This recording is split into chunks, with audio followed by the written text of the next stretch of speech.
I came home from the lawyer's office, thrilled to share the news. My uncle left me 4 apartments and a beach house. My hand froze on the doorknob when I heard Frank say, "Once she signs the power of attorney, we transfer everything to Stephen's name and get her committed." Vanessa's laugh was sharp as broken glass. "The nursing home already has a room waiting." I stood there, shopping bags cutting into my palms, as my 42-year marriage shattered into 1,000 pieces. If you're watching this, subscribe and let me know where you're watching from. I need to back up and tell you how I got here. Standing outside my own front door, eavesdropping on my husband and daughter-in-law, plotting to steal my inheritance and lock me away like yesterday's trash. That morning, I'd been at Mitchell & Associates, my Uncle Gerald's law firm. "Mrs. Whitman," Daniel Mitchell had said, sliding documents across his mahogany desk, "your uncle was very specific about his wishes. 4 apartment buildings in downtown Portland, and the beach house in Cannon Beach go directly to you. No joint ownership, no probate. Just you." I'd stared at the papers, my hands trembling. Uncle Gerald had always been my favorite, the only one who'd listened when I talked about wanting to study architecture instead of getting married at 23. "The total value?" I'd whispered. "Conservatively, $8.2 million. I'd driven home in a daze, stopping at the grocery store out of habit. Frank loved his Tuesday pot roast. After 42 years of marriage, some routines ran deeper than thought. I'd even picked up those expensive imported beers he liked, the ones we usually couldn't afford. Now I stood frozen in my own doorway, listening to my husband conspire with our daughter-in-law to rob me. "What about Stephen?" Frank's voice carried through the door. "He doesn't need to know the details yet. Once Dorothy's safely in Riverside Manor, we'll explain how her mental decline made it necessary." "She seemed fine this morning," Vanessa said, and I could picture her examining her manicured nails. "You'll need to sell the confusion angle better. I've been laying groundwork for months, mentioning how she forgets things, gets dates mixed up. Dr. Harrison will sign the evaluation forms. He owes me a favor." My throat closed. All those times Frank had corrected me in front of friends, insisting I'd gotten the day wrong or forgotten a conversation that never happened. I'd thought I was losing my mind. Turns out I was losing my freedom instead. "When do we make our move?" Vanessa asked. "This weekend. I'll tell her we need to update our estate planning now that Gerald's gone. Get her to sign documents while she's emotional and vulnerable. She won't even read them carefully. She trusts me." The grocery bag slipped from my numb fingers. A beer bottle shattered on the porch, and the voices inside went silent. "What was that?" Vanessa hissed. I forced my shaking hands to gather the bags, leaving the broken bottle. "Frank!" I called out, making my voice cheerful as I turned the knob. "I'm home. I dropped something on the porch. These bags are so heavy." I walked into my living room and found them sitting on opposite ends of my cream-colored sofa, Frank with his newspaper and Vanessa scrolling through her phone. Picture-perfect innocence. If I hadn't just heard them, I would have seen nothing wrong. "Hey, sweetheart." Frank folded his paper and smiled at me, the same smile that had won my heart 42 years ago. "How did it go at the lawyer's office?" I set the bags on the counter, my mind racing. I needed to think, to plan, to figure out how to protect myself. But first, I needed them to believe I suspected nothing. "Oh, lots of paperwork." I started unpacking groceries, my movements automatic. Uncle Gerald left me some properties. Nothing too exciting. "Properties?" Frank's voice sharpened with interest. "What kind of properties?" "Just some apartments downtown and the beach house." I haven't really looked at the details yet. I pulled out the pot roast, keeping my back to them. "I thought we could celebrate tonight. Your favorite dinner." In the mirror over the sink, I watched Vanessa and Frank exchange glances. She raised an eyebrow. He gave a subtle nod. "That's wonderful news." "Dot," Vanessa said, her voice dripping with false warmth. "We should definitely celebrate.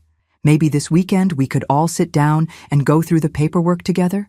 Frank and I could help you understand everything." "That would be lovely." I smiled at her reflection, and something cold and hard settled in my chest.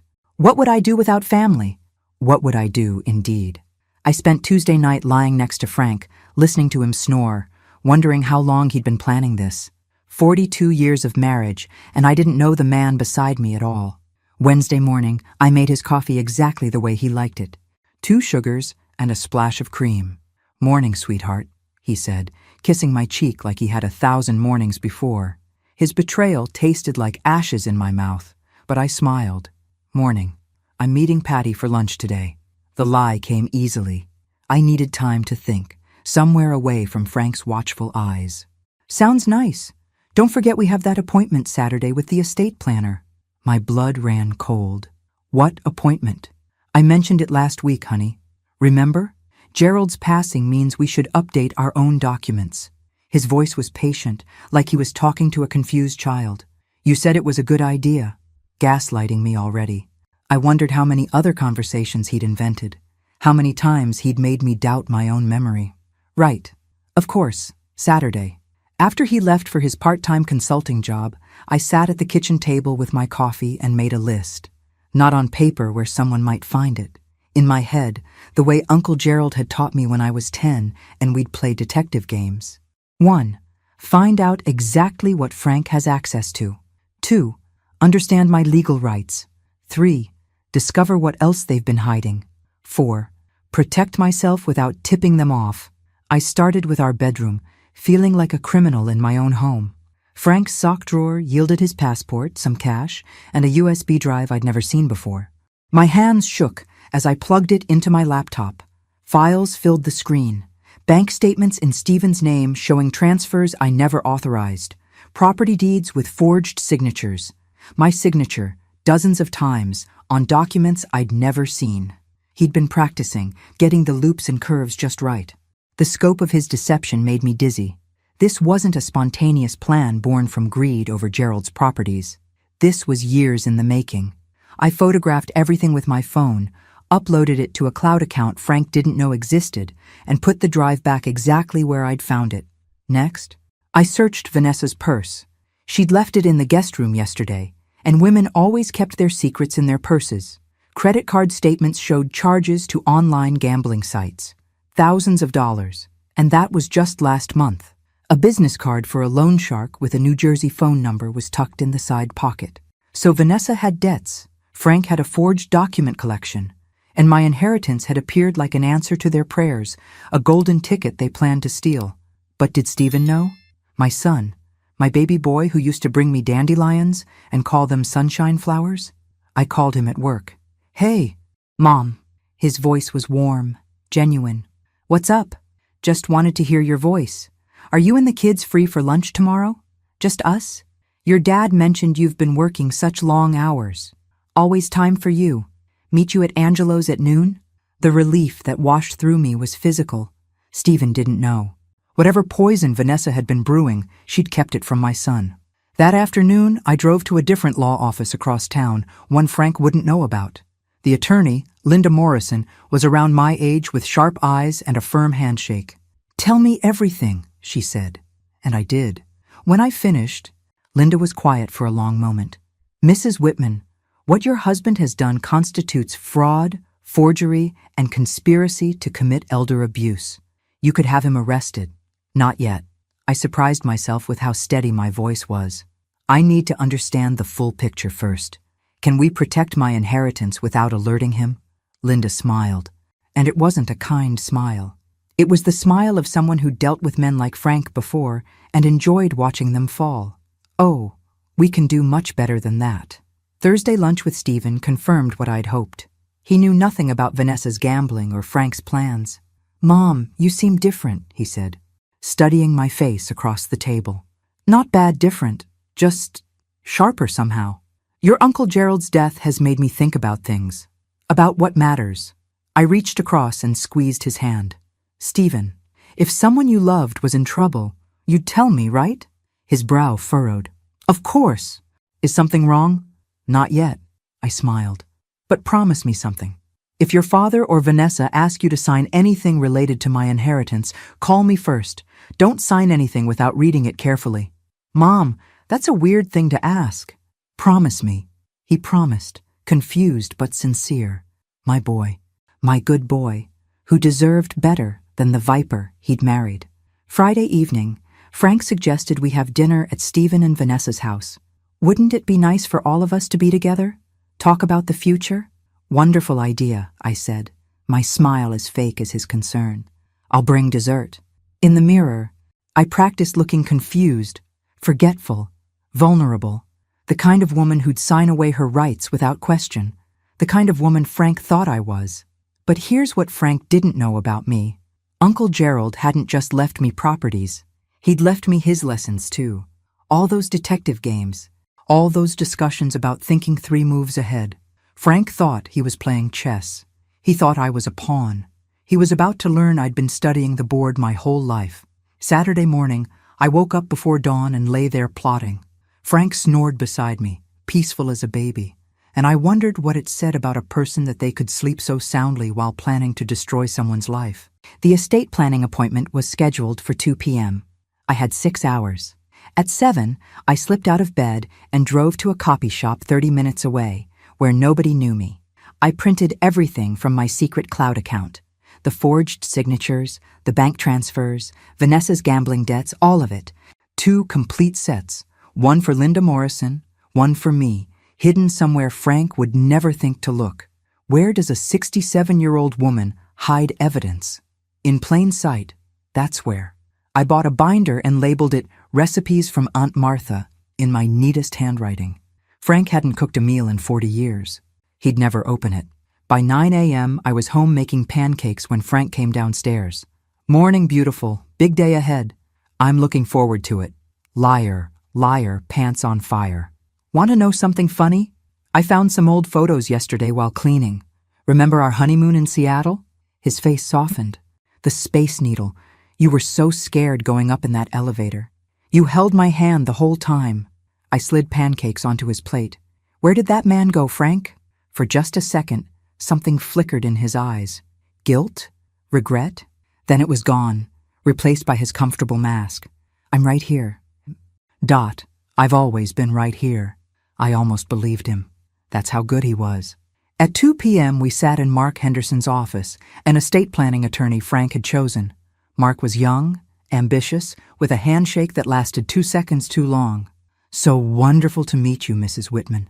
Frank's told me so much about you. He spread documents across his desk, like playing cards. We want to make sure everything's protected, especially now with your inheritance. What exactly are we signing? I asked, reaching for the papers. Frank's hand covered mine. Don't worry, sweetheart. Mark will explain everything. I'd like to read them myself. I kept my voice pleasant but firm. Uncle Gerald always said never sign something you haven't read 3 times. Mark and Frank exchanged glances. Of course, Mark said smoothly. Take all the time you need. These are fairly standard. Durable power of attorney, healthcare proxy, updated will. I read slowly, moving my finger under each word like my grandmother used to do. The documents looked legitimate at first glance, but Uncle Gerald had taught me to read the fine print, the clauses hidden in legal language. There, on page 4 of the power of attorney, immediate and irrevocable transfer of authority over all assets, property, and financial decisions. Not if I became incapacitated. Immediate, as in the second I signed. This seems very broad, I said carefully. What if I just wanted Frank to handle things if I got sick? This is the standard form, Mark assured me. But his smile had frozen, and I saw him glance at Frank again. Could you give us a moment? Frank asked Mark. Of course. Mark left his own office, which told me everything I needed to know about who was really in charge of this meeting. Frank took both my hands in his. Dot, sweetheart, I know this seems scary, but we've been married 42 years. Don't you trust me? The question hung in the air between us. Did I trust the man who'd forged my signature? Who'd planned to have me committed? Who was trying to trick me into signing away my independence? Of course I trust you, I said, and watched relief flood his face. But Uncle Gerald just died 2 months ago. I'm grieving. Maybe we should wait a few weeks. Frank's jaw tightened. The inheritance needs to be protected now. If something happened to you before we got this sorted, what's going to happen to me in the next few weeks? I laughed, making it sound confused and slightly hurt. Frank, I'm 67, not 97. Your uncle was 88 when he died. Unexpected things happen, Dot. Was that a threat? I looked at my husband and realized I didn't know anymore. The man I'd loved for 42 years was a stranger wearing a familiar face. I think I should talk to my own lawyer first, I said quietly. Frank's expression went cold. Your own lawyer? We've used Henderson and Associates for 20 years. For our wills, yes, but this is different. This is Uncle Gerald's gift to me. I stood up, gathering my purse. I'll call you next week, Mark. Thank you for your time. I walked out of that office with Frank calling after me, his voice tight with barely controlled anger. In the parking lot, he caught up with me. What the hell was that about? What was what about? I unlocked my car, embarrassing me in front of Henderson, questioning everything. You've never acted like this before. I've never inherited $8 million before. I met his eyes. Frank, why are you so desperate for me to sign today? What's the rush? He stepped back like I'd slapped him. I'm trying to protect you, to protect us. But if you don't trust me anymore, I didn't say that. You implied it. He shook his head. You know what? Fine. Take your time. Talk to another lawyer. But Dot? His voice dropped low. Money changes people. I hope it doesn't change you. I drove away with my hands shaking so hard I had to pull over after 2 blocks. Money changes people. Like it had changed him? Like it had turned my husband into someone willing to forge documents and plot my imprisonment? My phone buzzed. Linda Morrison. Call me as soon as you can. I called from the parking lot of a grocery store. What's wrong? Nothing's wrong. Everything's perfect. I filed your paperwork this morning. Your inheritance is now in an irrevocable trust with you as the sole beneficiary and trustee. Frank can't touch it. Nobody can touch it. Not unless you choose to give them access. The relief was so intense I had to rest my forehead against the steering wheel. Thank you. There's more. I did some checking on your husband. Dorothy, he's been planning this for a while. Want to know how I know? Tell me. He applied for your commitment to Riverside Manor 6 weeks ago, before your uncle even died. The parking lot spun around me. What? The facility confirmed it. He told them you'd had several episodes of confusion and aggression, that you'd become a danger to yourself. He filled out all the preliminary paperwork. Frank had been planning to lock me away before there was even money to steal, just to get rid of me, to be free. Why? The word came out broken, out. Linda was quiet for a moment. I think you should have someone look into your husband's activities, Dorothy. Private investigator, someone discreet. Because men who plan this carefully usually have a reason. After hanging up, I sat in my car and watched ordinary people do their ordinary shopping. A young mother with 2 kids. An elderly couple walking hand in hand. People whose spouses weren't trying to erase them from existence. My phone rang. Vanessa. Dorothy. Her voice was honey and poison. Frank told me about the meeting. He's so upset. I think you hurt his feelings. I didn't mean to. Of course you didn't. You're just overwhelmed. Why don't you come over for dinner tonight? Just family. We can all talk this through together. Together. Meaning Frank, Vanessa, and Stephen. 3 against 1. Perfect conditions for them to convince me I was being paranoid, difficult, ungrateful. That sounds lovely, I said. What time? Because I had my own plans for this dinner, and they were about to learn that underestimating a woman was the biggest mistake they could make. I stopped at an electronics store on the way home and bought something I'd never owned before. A small recording device disguised as a pen. The clerk, a teenager with purple hair, showed me how it worked. My mom uses one like this for her lectures, she said cheerfully. Super easy. Just click the top. Perfect. I added a second one, just in case. At home, Frank was in his office, door closed. I could hear him on the phone, voice low and intense. I pressed my ear against the door. Needs to sign by Monday. Henderson says we can't wait any longer. Once she starts talking to other lawyers, we're screwed. No, Stephen doesn't suspect anything. Look, if she won't cooperate, we'll have to accelerate the commitment timeline. I pulled away, bile rising in my throat. Monday. I had 3 days. I spent the afternoon in my sewing room, the one place Frank never entered, planning my next moves like Uncle Gerald had taught me. Think 3 steps ahead. Anticipate your opponent's moves. Never show your hand until you're ready to play. Step 1. Document everything at tonight's dinner.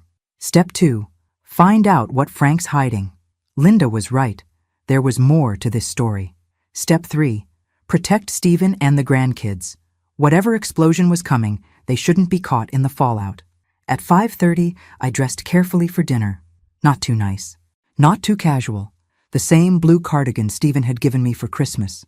The pearl earrings Frank bought me for our 30th anniversary. I looked exactly like what I was supposed to be, a trusting wife and mother. The recording pen went in my purse. Frank drove us to Stephen and Vanessa's house, his jaw tight with tension. Just be reasonable tonight, Dot. That's all I ask. I'm always reasonable. I patted his hand, and he flinched slightly. Good. Let him wonder what I was thinking. Stephen opened the door, my grandchildren Kaylee and Brandon bouncing around his legs. Grandma! Brandon launched himself at me, and I caught him, breathing in his little boy smell of grass and sunshine. Hey, sweet boy, where's your sister? Kaylee, Grandma's here, he yelled toward the stairs. My 12-year-old granddaughter appeared, all long legs and self-consciousness, trying to act too cool for hugs but failing. I held her tight, memorizing this moment. Whatever happened, I'd make sure these kids were protected. Kids, go wash up for dinner, Vanessa called from the kitchen. She emerged wearing an apron, playing the perfect hostess. Dorothy, you look lovely. Come help me with the salad. In the kitchen, I activated the recording pen as Vanessa handed me a knife and cutting board. I want to apologize for any tension, I said carefully. Frank thinks I don't trust him. Do you? Vanessa's question was sharp, direct. I don't know anymore. The truth surprised me as much as it did her. Everything feels different since Uncle Gerald died. Money does that. She was chopping cucumbers with aggressive precision. Changes all the relationships, makes people suspicious. Is that what you think I'm being? Suspicious. She set down the knife and turned to face me. I think you've been handed an incredible opportunity, and you're too afraid to do anything with it. Those properties, Dorothy, do you know what they're worth? Do you understand what you could build? I'm 67 years old. What am I going to build?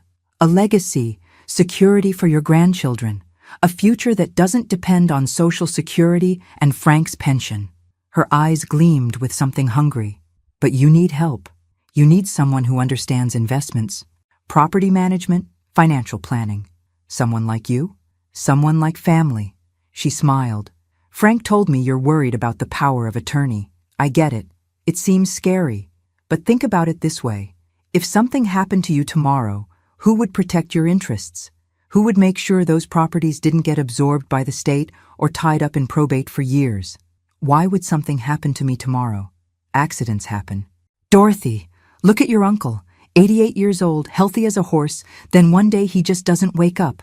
That could be any of us. The threat was subtle but unmistakable. I kept chopping tomatoes, my heart pounding. You're right. I should be more prepared. Exactly.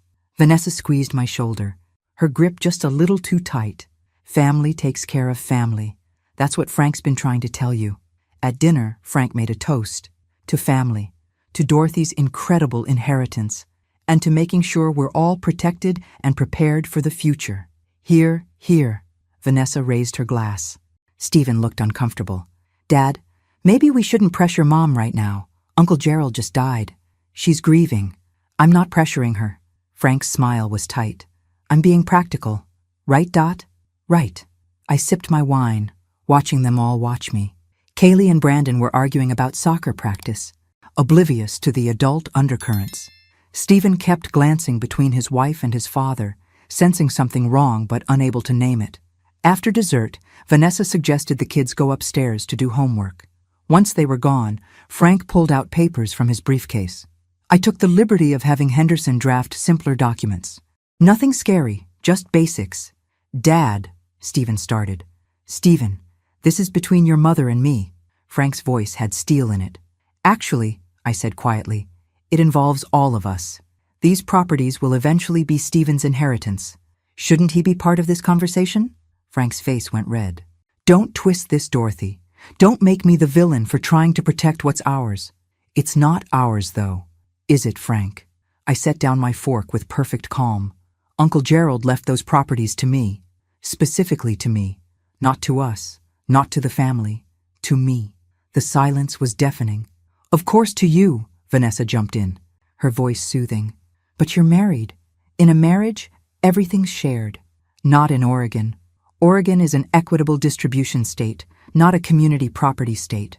What I inherit is separate property unless I choose to commingle it. I smiled at their shocked faces. I've been reading up. Frank stood abruptly, his chair scraping against hardwood.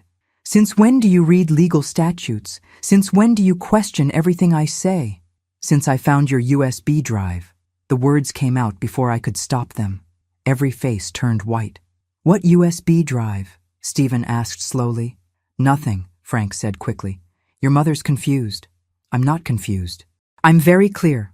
I stood up, my legs steadier than I expected. "The drive with the forged signatures. The transfers to Stephen's account that he didn't authorize. The practice documents where you've been perfecting my handwriting." "Mom?" Stephen's voice cracked. "What's she talking about, Dad?" Frank and Vanessa exchanged panicked glances. This wasn't part of their script. I wasn't supposed to know. I was supposed to be the confused, malleable old woman. "I think," I said quietly, "that I'll be going home now. Stephen, why don't you walk me to my car?" "I'll drive you," Frank said tersely. "No." The word came out harder than I intended. "Stephen will walk me. You'll stay here and explain to our son why you've been forging his mother's signature." I walked out of that house with my head high and my grandson's goodnight kiss still warm on my cheek. Stephen followed me to the driveway, his face stricken. "Mom, I swear to God, I don't know anything about forged signatures or transfers." "I know you don't." "Sweetheart." I cupped his face in both hands. "You're my good boy. You always have been. But your wife and your father? They've been planning something for a long time, and I need you to decide whose side you're on. Your side. Always your side. Even if it means your marriage might not survive?" He was quiet for a long moment. "Then, what did they do, Mom?" "Meet me for breakfast tomorrow. Angelo's, 8 a.m. Come alone. And Stephen?" I squeezed his hands. "Don't tell Vanessa where you're going." I drove home through dark streets, my recording pen full of threats and lies, my heart full of purpose. Frank would be furious when he got home. There might be yelling, accusations, maybe worse. But for the first time in months, I wasn't scared. I was ready. Frank came home at midnight, and I was waiting, not cowering in bed like he probably expected. Sitting at the kitchen table with a cup of chamomile tea and my grandmother's knitting, perfectly calm. "We need to talk." He loomed in the doorway, trying to intimidate me with his size and his anger. "Yes, we do." I didn't look up from my knitting. Click, click, click went the needles. "But not tonight. I'm tired." "Tired? You humiliate me in front of our son, accuse me of forgery. And now you're tired? Frank, it's late. We're both emotional. Let's discuss this in the morning when we've both calmed down." Click, click, click. "Stop doing that." He grabbed the knitting from my hands and threw it across the room. I looked at him then, really looked at him, and I didn't see my husband anymore. I saw a stranger, a dangerous one. That was my grandmother's work. "Pick it up." "Or what?" He leaned down, his face inches from mine. "What are you going to do, Dot? Leave me? After 42 years? Where would you go? Who would want you? A 67-year-old woman with no job, no skills, no life outside this house." Every word was designed to wound, to remind me of my dependence, my vulnerability. A month ago, it would have worked. A month ago, I would have apologized, backed down, made myself smaller. "I'd go to one of the 4 apartment buildings I own," I said calmly. "Or maybe the beach house. I hear Cannon Beach is lovely this time of year." He grabbed my wrist, his fingers digging in hard enough to bruise. "Those properties are community assets. You can't just—" "They're not." I checked. Oregon law is very clear about inherited property. I pulled my wrist free and stood up, facing him. "And if you ever grab me like that again, I'll call the police." For a moment, I thought he might hit me. His fist clenched, his face went purple with rage. Then he turned and walked out, slamming the bedroom door so hard the pictures on the wall rattled. I sat back down, picked up my grandmother's knitting from where it had fallen, and finished my tea. My hands only shook a little. At 7:55 a.m., I was at Angelo's. Stephen arrived at 8 on the dot, looking like he hadn't slept. He slid into the booth across from me and said, without preamble, "Vanessa has $200,000 in gambling debt." "I know. She's been using my business account to pay some of it off. I just found out last night after you left. We had a fight that lasted until 4 a.m. "I'm sorry, sweetheart." "Don't be. I'm the idiot who didn't notice." He rubbed his face with both hands. "She said Dad promised her access to your money to pay off the debts. Said it was a family investment. But Mom, I never authorized any transfers to my accounts. If there are documents with my signature, they're forgeries. I have photos. He was quiet for a long moment. What are we going to do? Not what was I going to do. What were we going to do? My son, my ally. I reached across the table and gripped his hand. I'm going to do something crazy. How crazy? I'm going to throw a party. Stephen blinked. A party. A big one. Announce my inheritance properly. Celebrate Uncle Gerald's life. Invite all our friends and family. I smiled at his confusion. Your father thinks I'm weak. He thinks I'll cave under pressure. So I'm going to give him what he wants. I don't understand. Good. Neither will he. That's the point. I spent the next 3 days planning the party and watching Frank watch me. He was waiting for something, I could tell. Waiting for me to break, to apologize, to come crawling back to ask what I should do with Uncle Gerald's complicated legacy. Instead, I sent out invitations to 30 people. I ordered catering.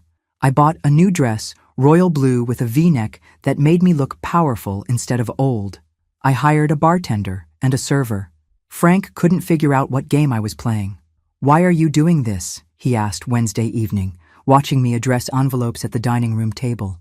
Uncle Gerald would have wanted a proper memorial, a celebration of life. I looked up at him with wide, innocent eyes. Don't you think? With 30 people and catering? That's going to cost a fortune. I can afford it now. I smiled sweetly. That's the point of inheriting money, isn't it? To be able to do nice things? He couldn't argue with that logic, but I could see the wheels turning in his head. He thought this was my breakdown. Me spending money recklessly, proving I couldn't handle the responsibility. Perfect justification for taking control. Let him think that. Saturday night. Our house was full of people. Friends from church, neighbors, Frank's golf buddies, my book club ladies, Stephen and his family. Even Linda Morrison, my attorney, who everyone assumed was just a family friend.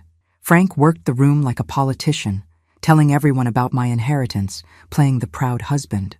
My Dorothy's come into some property, 4 apartment buildings downtown and a beautiful beach house.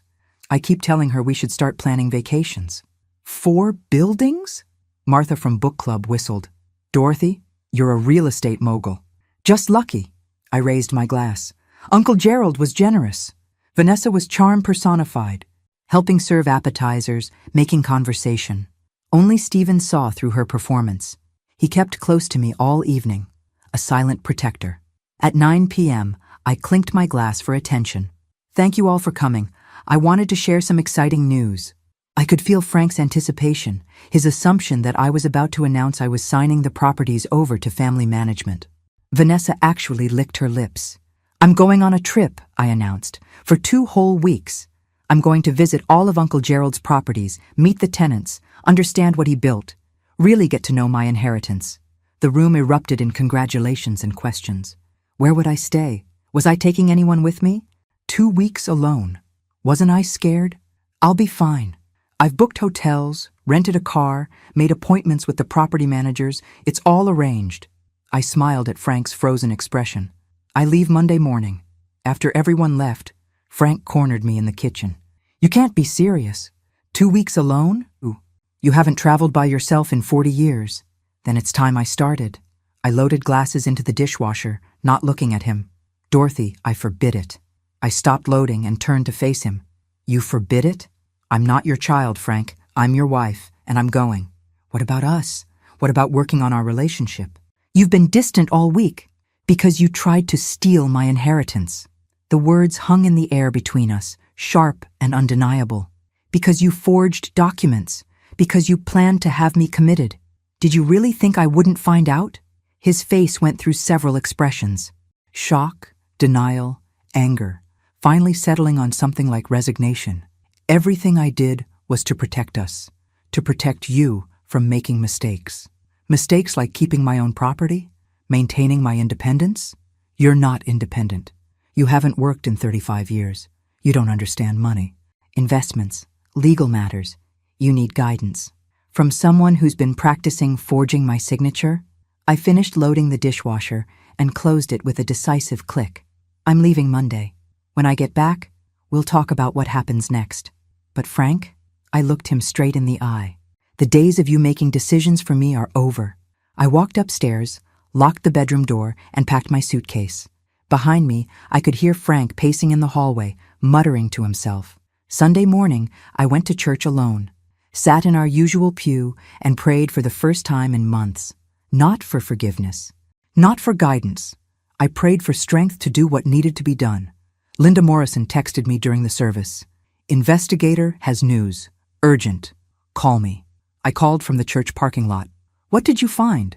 Your husband has a storage unit you don't know about. In it, he has detailed financial records of your uncle's properties, documents showing he was tracking Gerald's health for the past year, and she paused. Dorothy, he has brochures from 3 different nursing homes, all dated from before Gerald died. My hands went numb. He was planning this for over a year. At least. The investigator also found something else. Regular payments to a woman named Christine Morrison, $2,000 a month for the past 3 years. I'll send you her address. She's in Seattle. I drove home in a daze. $65,000 in 3 years. For what? A mistress? Blackmail? Another secret I didn't know about? When I got home, Frank was in his office again, door closed. I packed the last of my things, hid Linda's folder deeper in my recipe binder, and went to bed early. Monday morning, I left at dawn while Frank was still sleeping. I didn't leave a note. I just drove away from my house, my husband, my old life, with my suitcase in the trunk and no idea what I'd find. But I knew one thing with absolute certainty. I wasn't coming back the same woman who left. The drive to Portland took me through familiar highways that felt brand new. Had the mountains always been this beautiful? Had the sky always been this huge? I called Stephen from the road. I'm on my way. Don't tell anyone where I'm going. Be safe, Mom. Call me if you need anything. My first stop was the apartment buildings. 4 brick structures in downtown Portland, built in the 1920s, beautifully maintained. The property manager, a cheerful woman named Patricia, gave me a tour.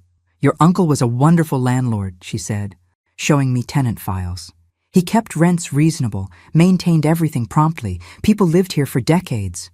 I walked through the buildings, met tenants, saw the care Uncle Gerald had put into these places. He'd built something real, something that mattered. Mrs. Whitman? Patricia handed me a folder. Gerald left this for you. Said to give it to you when you came in person. Inside was a letter in his familiar handwriting. Dorothy, if you're reading this, I'm gone, and you're probably confused. Your husband has been asking questions about my properties for the past 2 years, wanting to know their value, their potential, if I'd consider selling. When I told him they'd be yours someday, he became very interested in my health, started suggesting I needed better medical care, perhaps a facility. It worried me, made me wonder what he might do if you suddenly came into money, so I structured things to protect you. The trust, the properties, all of it is designed to be yours alone.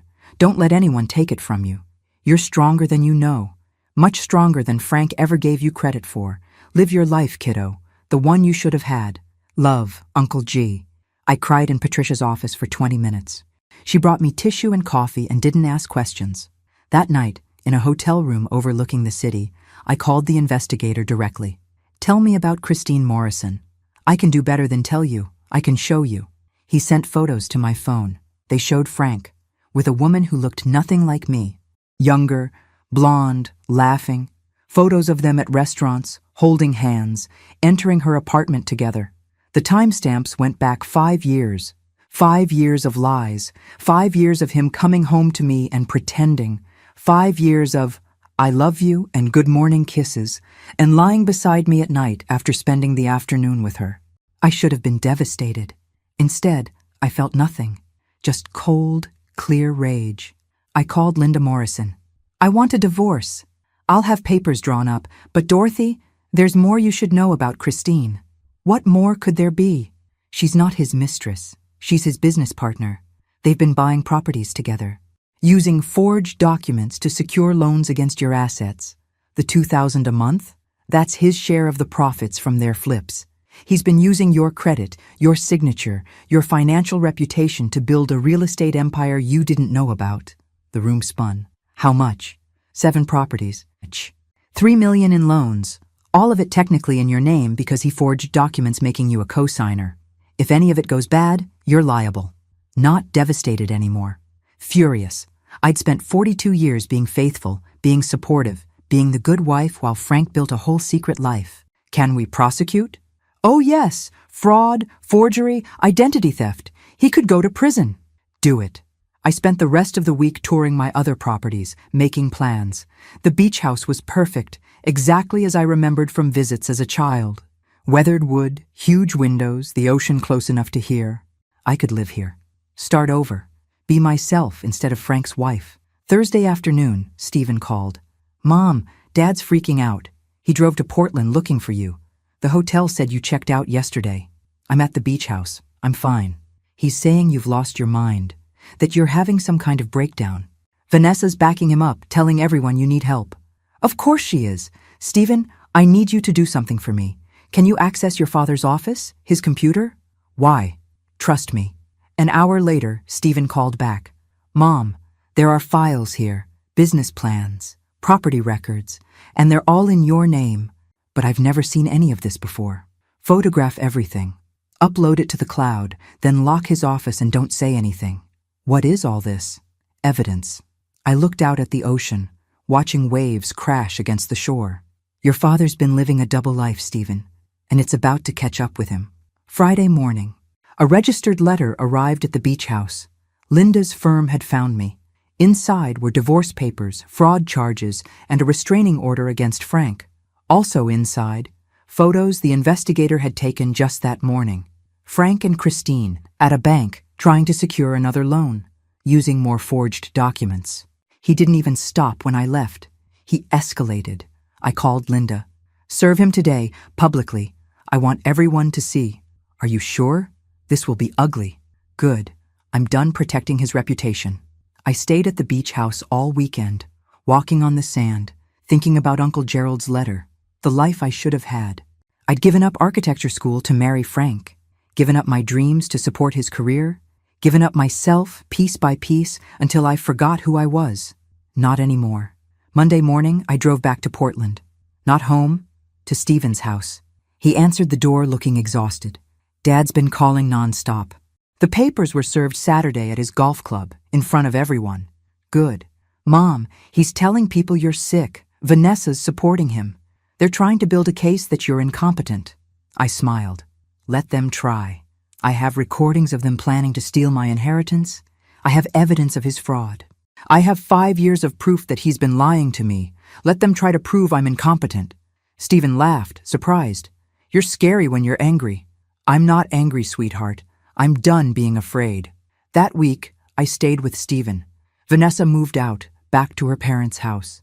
The evidence of her gambling debts and her partnership with Frank in their schemes was overwhelming. I'm filing for divorce too, Stephen told me Wednesday evening. I can't believe I didn't see what she was. Love blinds us. I hugged him tight. But we see clearly now. Thursday, Frank called my cell phone. I almost didn't answer. Then I realized I wanted to hear what he had to say. Dorothy, please, we can work this out. There's nothing to work out, Frank. You forged my signature.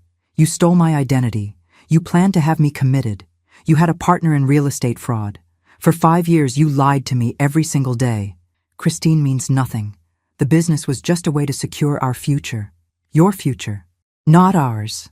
You were planning to leave me once you had enough money. The nursing home wasn't about control. It was about getting rid of me so you could be free. His silence confirmed everything. Here's what's going to happen, I continued. You're going to face fraud charges. I'm going to divorce you and take everything that's legally mine. You'll be lucky if you don't go to prison. After 42 years, this is how you treat me? After 42 years of devotion, this is how you treated me. I hung up. Friday afternoon, I got a call from a number I didn't recognize. Mrs. Whitman? This is Christine Morrison. I almost hung up. Then, curiosity won. What do you want? To apologize. I didn't know about the forged documents. Frank told me you were partners, that you knew about everything. When the investigator showed me the truth, her voice broke. I'm cooperating with the prosecutor. I'll testify about everything Frank did. The forgeries, the schemes, all of it. Why should I believe you? Because he did the same thing to me that he did to you. Made me think I was special, that we were building something together. Then I found out I'm the fourth woman he's pulled this scheme with. We're all just marks to him. Fourth woman. Fourth life he'd tried to steal. I thanked her and hung up, not angry anymore. Just tired. Tired of Frank, of lies, of discovering new betrayals every day. That night, Stephen and I sat on his back porch with wine and Chinese food. "What happens now?" he asked. "Now I live my life. Really live it. Uncle Gerald left me more than property.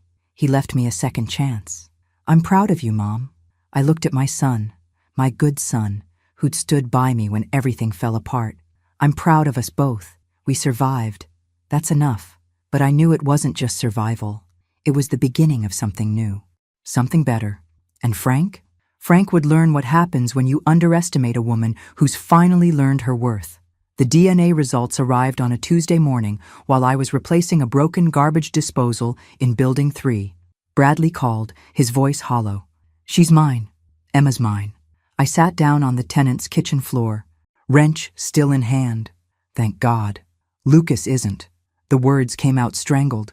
"My son, the kid I've been raising for 3 years. He's Paul's." The wrench slipped from my fingers, clattering on the tile.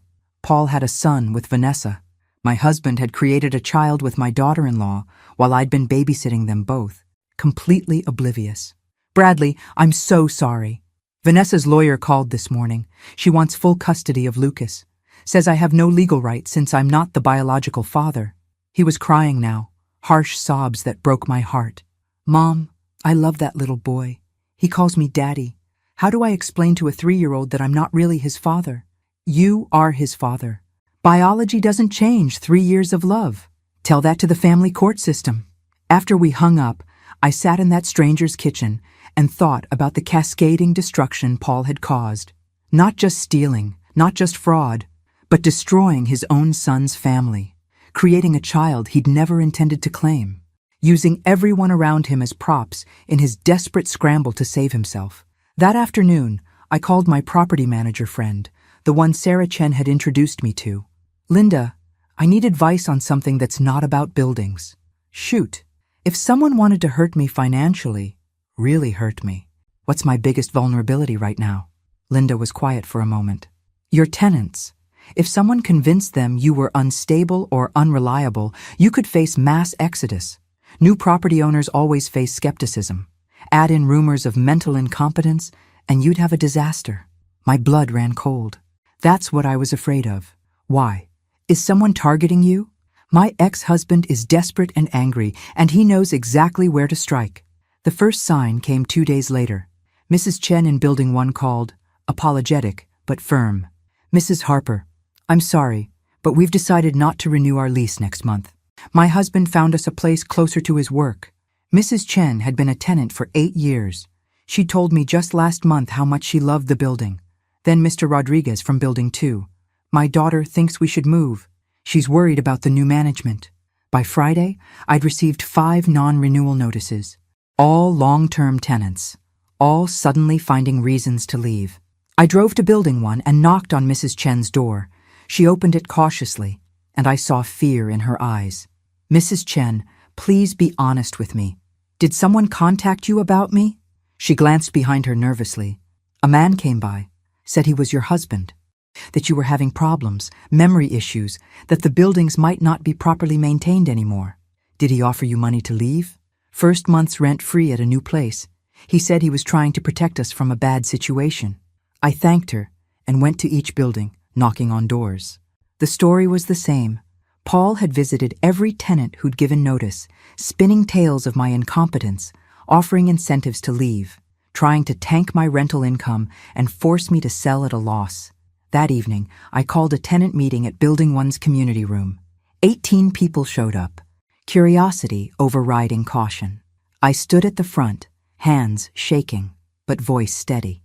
"My name is Margaret Harper. Some of you have met a man claiming to be my concerned husband.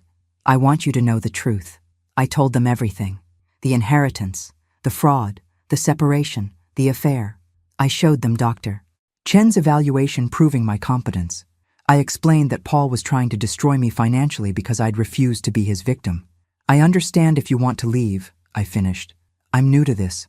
I'll make mistakes. But I promise you this. I'll be honest, I'll be fair, and I'll take care of these buildings the way my uncle did for decades. You have my word. Mrs. Chen stood up. My husband and I will be staying. We've lived here 8 years under Mr. Robert, and we trust his judgment. If he left these buildings to you, that's good enough for us. One by one, others stood. Not everyone. 3 tenants still left.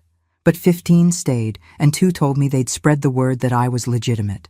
Walking back to my car, I felt something shift inside me. Not just anger anymore. Strategy. Paul wanted to play dirty? I could play smarter. The next morning, I filed for a restraining order. Harold helped me compile evidence, the tenant visits, the harassment at the beach house, the ongoing attempts to sabotage my business. The judge granted it immediately. Mr. Harper is to stay 500 feet from you, your properties, and your tenants, the judge said. Violation will result in arrest. I left the courthouse feeling like I'd won a battle, not realizing the war was just beginning. That afternoon, my phone rang. Unknown number. I almost didn't answer. Mrs. Harper, this is Detective Sarah Morrison with Portland PD. We need to talk about your husband. My stomach dropped. What about him? He's filed a police report claiming you've stolen $4 million in assets that rightfully belong to the marital estate. We need you to come down to the station. I sat in my car, hand gripping the phone. Of course. When restraining orders didn't work, Paul escalated. If he couldn't harass me directly, he'd use the legal system to do it for him. I'll be there in an hour, I said, with my attorney. Harold met me at the station, briefcase in hand. Don't say anything without me present. Detective Morrison was younger than I expected, maybe 35, with sharp eyes that missed nothing. She led us to an interrogation room, and I felt like a criminal even though I'd done nothing wrong. Mrs. Harper, your husband claims you've hidden assets and committed fraud to deprive him of his share of the marital estate. Harold slid a folder across the table. Mrs. Harper inherited property through an irrevocable trust established before her marriage. It's not marital property. Here's the documentation.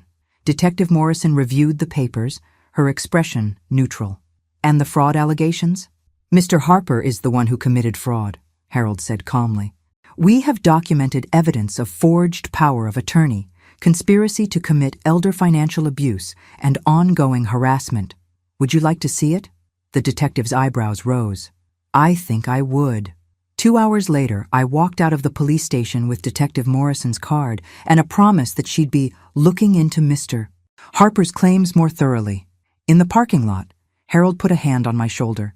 This is going to get uglier before it gets better. I know, I said. But what I didn't say was that I was ready. Paul had started this war thinking I'd surrender. He'd forgotten that I'd survived 64 years of life, raised a son, buried my parents, and rebuilt myself from nothing. I wasn't the same woman he'd married, and he was about to find out exactly how much he'd underestimated me. The property management course started on Monday. I'd enrolled in an intensive 6-week program that met 3 evenings a week. Taught by a retired real estate investor named Marcus Webb. The classroom was in a community college building, and I felt ridiculously out of place among the younger students. Most of you are here to break into property management as a career, Marcus said during the first session. Anyone here actually own property? I raised my hand, along with 2 others. How many units? 48, I said. The room went silent. Even Marcus looked surprised. Well then, looks like we have a serious investor in the room. During the break, 3 students approached me. One was a young woman named Kayla, maybe 30, with intelligent eyes and a firm handshake. Mrs. Harper, I'm graduating with my property management certification next month. If you're looking for help managing 48 units, I'd love to interview. I studied her. Confident but not cocky. Eager but professional. Send me your resume. By the end of the first week, I'd learned more about tenant law, maintenance protocols, and financial management than I'd thought possible. I started implementing systems in my buildings: online rent payment, digital maintenance requests, quarterly inspections. The work was exhausting but satisfying. For the first time in my adult life, I was building something that was entirely mine. Bradley called Thursday evening. Mom, I need a favor, a big one. What's wrong? Vanessa's lawyer filed an emergency custody hearing. She's claiming I'm unstable and unsafe around Lucas. They're trying to get sole custody and supervised visitation only for me. On what grounds? Paul gave them a statement. Said I've been violent, aggressive, that he's afraid for his grandson's safety. Bradley's voice was tight with rage. He's lying, Mom. He's lying to take Lucas away from me. We'll fight this. I'll testify. I'll hire the best family law attorney in Portland. It's next Tuesday. Can you be there? Wild horses couldn't keep me away. The custody hearing was in a small courtroom that smelled like old carpet and stale coffee. Vanessa sat with her attorney, looking pale but determined. Paul sat in the back row, his presence like a dark cloud.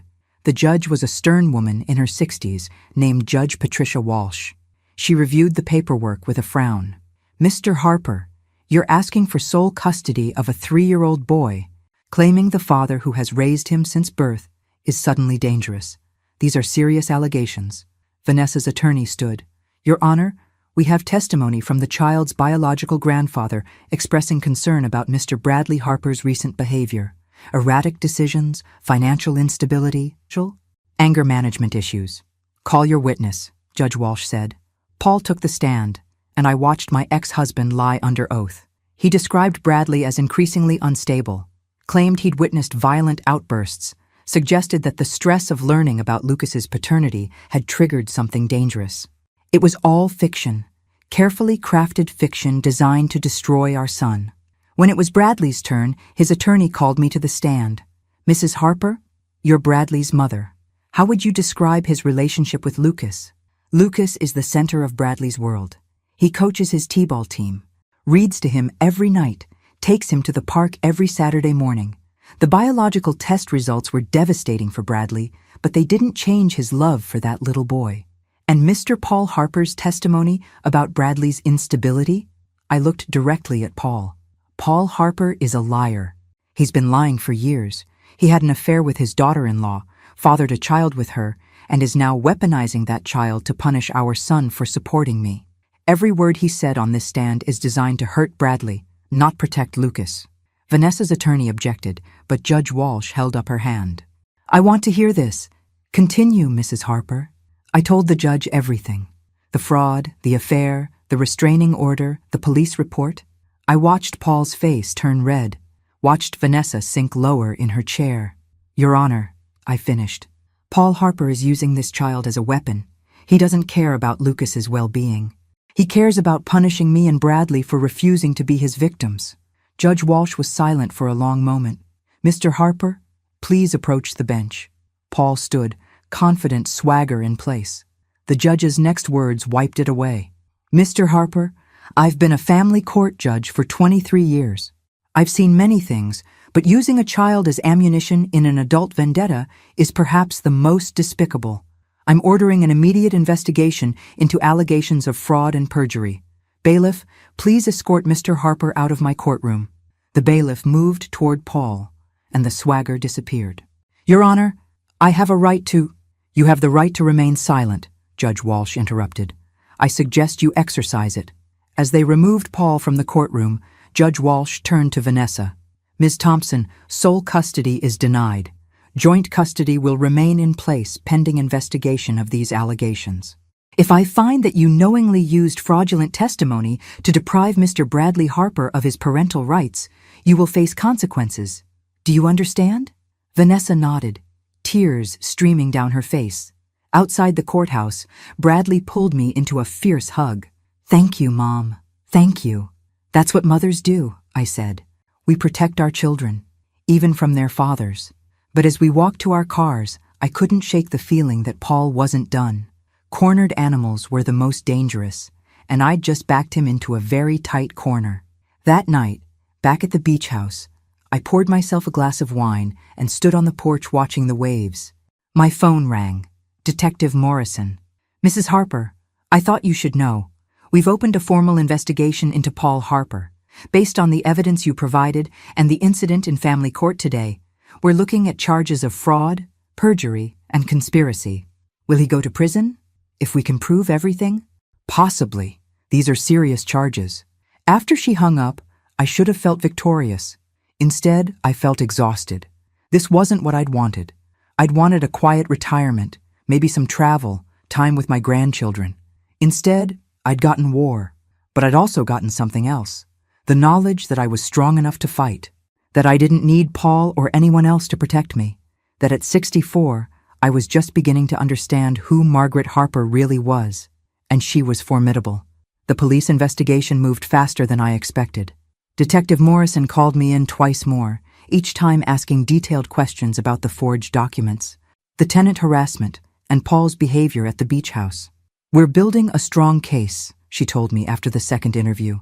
"But I need to warn you, he's getting desperate. Desperate people do unpredictable things."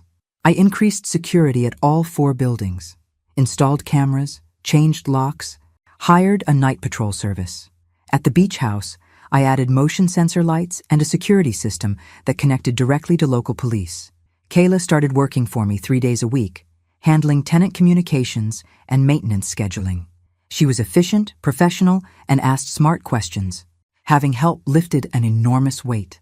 "Mrs. Harper," she said one afternoon while reviewing maintenance requests, "these buildings are in excellent shape. Your uncle really knew what he was doing. He taught himself everything from books and experience, never even finished high school. That's impressive. Most property owners with this many units have professional management. I'm learning." I pulled up the financial spreadsheets I'd been maintaining. "But there's so much I don't know." "You're doing great for someone who inherited these 3 months ago." Kayla paused. "Can I ask you something personal?" "Sure. Why do this yourself? You could hire a management company, collect the checks, and never worry about broken water heaters at 2 a.m. I thought about that. Because Uncle Robert built this with his own hands, his own knowledge. If I just handed it off to strangers, I'd be losing the last connection to him. This is his legacy. I want to honor it by understanding it." Kayla smiled. "He chose the right person to leave it to." That Saturday, I drove to Portland to have lunch with Bradley. We met at a diner near his house, neutral territory where we could talk without the weight of family history pressing down. "How's Lucas?" I asked. Confused, he keeps asking why he can't see Grandpa Paul anymore. Bradley stirred his coffee absently. "How do I explain that his grandfather is a monster without making him feel like he's connected to something bad? You don't. He's 3. You just love him and protect him and let him figure out the complicated stuff when he's older. The DNA results changed everything and nothing. I look at him and I still see my son, but now I also see Paul, his expressions, his laugh. It's like Paul infected my family in the most permanent way possible." I reached across the table and squeezed his hand. "Lucas is innocent in all this. Don't let Paul's actions poison your relationship with that little boy." "I know. I'm trying." He met my eyes. "How are you? Really? Tired? Angry? Determined? Terrified? Take your pick. Do you regret it? Fighting back instead of just letting Paul have what he wanted?" I considered the question. 3 months ago, I would have rolled over, given him everything to keep the peace. But Uncle Robert gave me more than property. He gave me permission to be strong, to fight for myself. No, I don't regret it, even when it's hard. My phone buzzed. Harold Bennett. I answered immediately. "Margaret, Paul's attorney just filed a countersuit. He's claiming you defamed him in court and is seeking $2 million in damages." I closed my eyes. Of course he is. It's a nuisance suit, it won't go anywhere, but it's going to tie up time and resources. After I hung up, Bradley was watching me with concern. More legal problems? Paul's suing me for defamation. Apparently telling the truth in court counts as damaging his reputation. This is insane. When does it end? When one of us breaks. I gathered my purse. And it's not going to be me. But driving back to Cannon Beach, I felt the weight of the constant battle pressing down. Every time I took a step forward, Paul found a new way to drag me back. The legal fees were mounting. The emotional toll was exhausting. How long could I keep this up? At the beach house, I found something that made my blood run cold. Someone had spray-painted a message on my garage door. "Thief."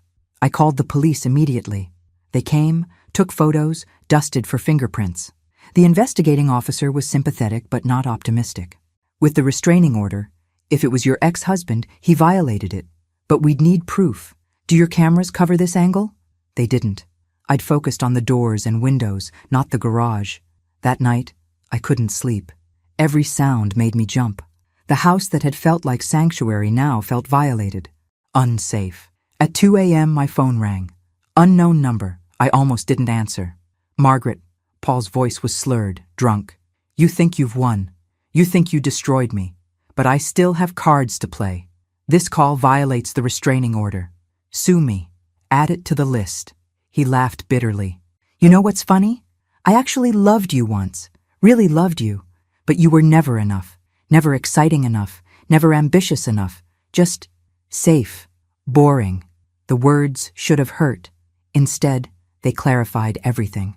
Paul, I don't care if you loved me or not. I don't care what you think of me. I just want you out of my life. Too bad. We're connected forever now. Through Bradley, through Lucas. You can't escape me, Margaret. I'll always be there in the background, reminding you that you're not as strong as you think you are." I hung up and immediately forwarded the recording to Detective Morrison and Harold. Let him threaten me. Every threat was more evidence, more ammunition. But lying in bed afterward, I couldn't stop shaking. This wasn't just about money anymore. Paul wanted to destroy me completely, and I wasn't sure I had the strength to keep fighting. The next morning, Rebecca called. "I'm coming to visit. Don't argue. I'm already at the airport."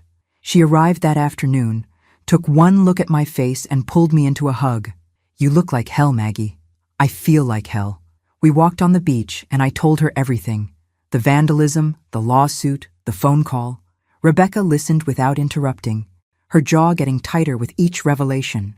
"You need to end this," she finally said. "Not by giving up, by going on offense." "What do you mean?" "Stop reacting to Paul's attacks and start attacking back. Find his weakness and hit it hard." "I don't know what his weakness is." Rebecca stopped walking and looked at me. "Yes, you do. His ego, his reputation, his belief that he's smarter than everyone. Use that." She was right. Paul's entire identity was built on being the successful consultant, the respected businessman, the charming manipulator. What if I exposed all of it? "I need to make some calls," I said. Walking back to the house with my sister beside me, I felt something shift. Rebecca was right. I'd been playing defense, trying to protect what was mine. But defense only got you so far. It was time to play offense. And Paul Harper was about to discover that Margaret Harper was done being anyone's victim. The plan came together over the next week. Harold connected me with a forensic accountant named David Chen, no relation to my neuropsychologist.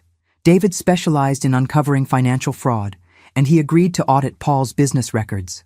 "If he's been hiding money or cooking books, I'll find it," David promised. Failed businesses usually have interesting financial trails.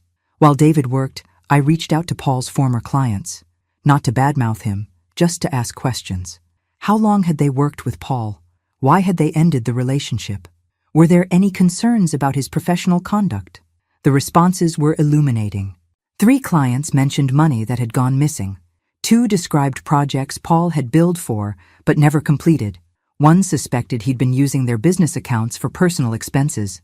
"This is embezzlement," Harold said when I showed him the evidence. "If we can prove it, Paul won't just face civil charges.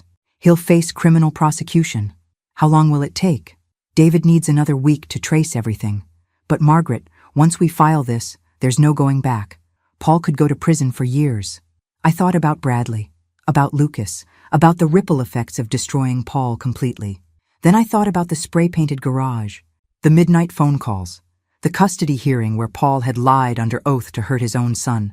"File it," I said. David Chen's report arrived on a Tuesday morning. 147 pages documenting a decade of financial misconduct. Paul had been embezzling from clients for years, covering his tracks with shell corporations and falsified invoices. His consulting business hadn't failed because of the economy. It had failed because he'd been stealing from it. The total amount, over $800,000. "This is fraud on a massive scale," David explained in Harold's office. "He's been running a Ponzi-style scheme, using new client money to pay old client obligations while skimming off the top. When the client base dried up, the whole thing collapsed. Can we prove it in court? Every transaction is documented.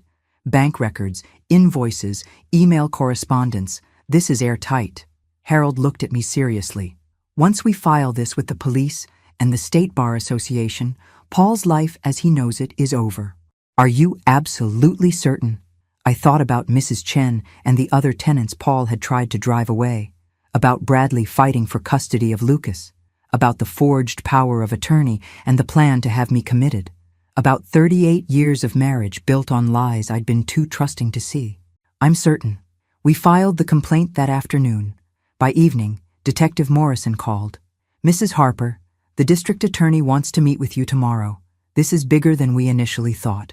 The DA's office was downtown, sterile and bureaucratic. District Attorney Richard Walsh, no relation to the family court judge, was a no-nonsense man in his 50s with sharp eyes. "Mrs. Harper, if this evidence holds up, we're looking at multiple felony charges: wire fraud, embezzlement, money laundering. Your ex-husband could face 20 years in federal prison." The number hit me like a physical blow. 20 years. Paul would be 84 when he got out. "I need you to understand the implications," Walsh continued. "This will be public, messy. Every detail of your marriage will be examined. The affair, the custody battle, everything. Are you prepared for that?" "Yes," I said, more confidently than I felt. "Good. We'll need your full cooperation. Testimony, documents, anything that supports the timeline of his fraudulent activity." Walking out of the DA's office, I felt simultaneously powerful and terrified. I just set in motion something that couldn't be stopped. Paul would be arrested, his reputation destroyed, his freedom taken, and I'd done it. That evening, Bradley called. "Mom, what did you do? Paul's attorney just contacted me. They're threatening to file harassment charges against you for malicious prosecution." I filed a complaint with the DA about Paul's business practices. They investigated and found evidence of fraud. Fraud? What kind of fraud? I explained everything. The embezzlement, the shell corporations, the $800,000 stolen from clients. Bradley was silent for a long time. "Jesus, Mom. He's going to prison." "Yes. And you're okay with that?" "Are you?" Bradley sighed. "I don't know. He's still my father. But after everything he's done, maybe this is what he deserves." 2 days later, Paul was arrested. It happened at his studio apartment at 6 a.m. I know because Detective Morrison called to tell me. "He's being arraigned this afternoon. Bail hearing tomorrow. Thought you'd want to know." I drove to Portland for the arraignment. Sitting in the back of the courtroom watching Paul in an orange jumpsuit, hands cuffed, looking older and smaller than I'd ever seen him. The charges were read: 16 counts of wire fraud, 8 counts of embezzlement, 4 counts of money laundering. The judge set bail at $500,000, which Paul couldn't possibly afford. He looked up, scanning the courtroom, and our eyes met. I saw rage there, and fear, and something else that might have been broken understanding. This was really happening. The man I'd married was going to prison because of evidence I'd helped gather. Outside the courthouse, reporters were waiting. Someone had tipped them off about the case. "Mrs. Harper, is it true your husband defrauded multiple businesses? Were you aware of his criminal activity?" Harold steered me away from the cameras, but the damage was done. By that evening, the story was everywhere. Local consultant arrested for $1 million fraud scheme. My phone started ringing. Friends I hadn't spoken to in years, former neighbors, people who just wanted gossip. I turned it off and sat in the beach house, staring at the ocean. What had I become? The kind of person who destroyed her ex-husband? The kind of person who chose vengeance over mercy? But then I remembered the spray-painted garage, the custody hearing, the plan to have me declared incompetent. Paul had made his choices. He'd committed crimes. I just refused to be his accomplice through silence. Rebecca called from Chicago. "I saw the news. How are you holding up?"